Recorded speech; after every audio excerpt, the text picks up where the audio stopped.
Hi everyone, this is going to be a little mini tour of my bed in front of our garage. So this last year, this whole bed in front of the garage here was all bishop's weed. At one point it was variegated, but it reverted back to just green. Now, I live right on a state route, really close to the road, so there's probably going to be some car noise. Here comes one. So just try to bear with that or ignore it. What I did to prepare this bed was I used my weed eater and I took the bishop's weed down as low to the ground as I could, and then I laid down cardboard and then put about 3 or 4 inches of mulch on top of it. But what I'm going to do is give you a little tour of the plants and tell you about this area here. I just actually did a video on this last week, I think. So you can go back and look at that. It was about pulling weeds. So anyhow, here I have a strawberry vanilla hydrangea. There are no gutters on this garage, so there's you can see, maybe you can see it, where the rain falls. So this bed will get plenty of water, and this hydrangea will get a lot of water runoff off of the concrete too. This is just a spider plant that I brought out here from inside, and it had babies on it, and I wanted to see how it would do to spread around, and the rabbits got it. So it looks like there's another little baby starting, so maybe by the end of summer it'll get another one and grow. I don't know, it'll be interesting. Now, I did not spray the bishop's weed, but you can see back here there are still some coming through. Bishop's weed's really hard to get rid of if you don't spray it. But I just come in here and I just keep pulling little bits at a time. And it is slowing down about how much is coming through. I have some coral bells here. I believe these are Heuchera Black Knight. I think that is the variety. And then we have Hostas all across here. I have some in substance, which should get usually get about 4 feet wide. This one here is Elegans, and these are Blue Angels. So I had planned on some in substance and Blue Angels, and they should eventually touch each other. Now, I filled in for now. I put the Elegans in here, and then once these Blue Angels start getting some size on them, I'll come back in and take these out.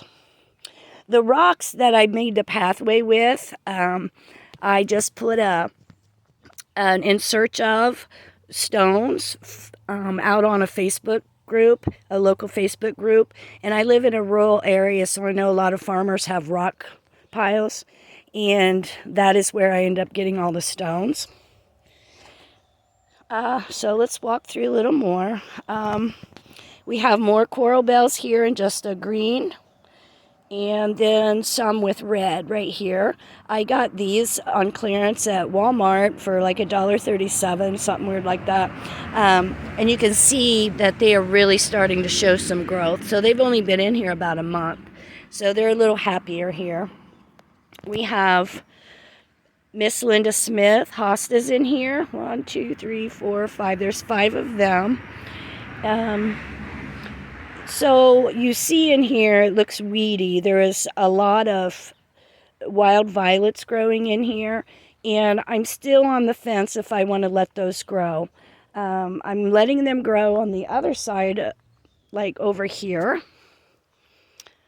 I'm letting all of the violets grow to fill in this area around this tree. Nothing ever grew around this tree, but the violets, they're like, hey, we're happy here. So I'm going to let them go because they will get about 6 to 8 inches tall. And I think that'll really help with the weed situation. Let me go back over to this bed here real quick.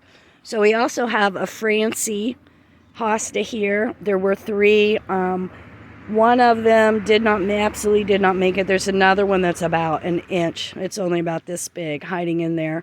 There is one Pachysandra back there.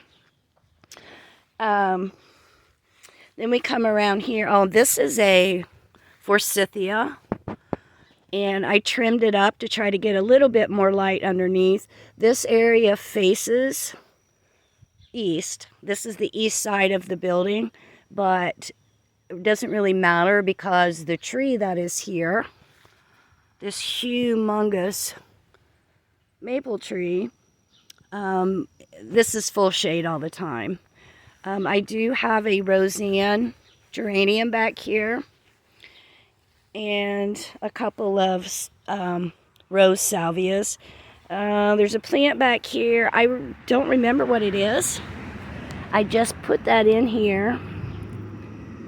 I'm looking for a tag. I don't see it. I'll have to look it up, but it's a spring bloomer and it's supposed to spread out. So, and then I can't remember if this is a service berry or a chokeberry. I will have to look that up. So anyhow, let's go back over here.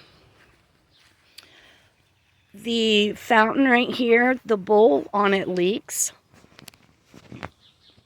So what I did, I don't know if I can do this. No, I'm not going to pull that up. But underneath here is about a 4-inch deep reservoir for the fountain pump. And it does not leak and holds water. So what I did was put jute, a whole bunch of jute down in there, and then I wrapped it around the bowl. So I'm hoping that it'll do some wicking, and hopefully I won't have to water these every day in the summer. So that is my in front of the garage. Oh, I have a hydrangea here. This is a Bloomstruck. You can see it's starting to bloom. It absolutely does not get enough water because the tree hogs it all. But most of the rest of this stuff in here is the wild violets. And I think I have a couple mushrooms in here. But I think this will look really neat once it all gets really full and tall. Those wagon wheels over there, they're not really wagon wheels. They were on some kind of spool of wire, big wire.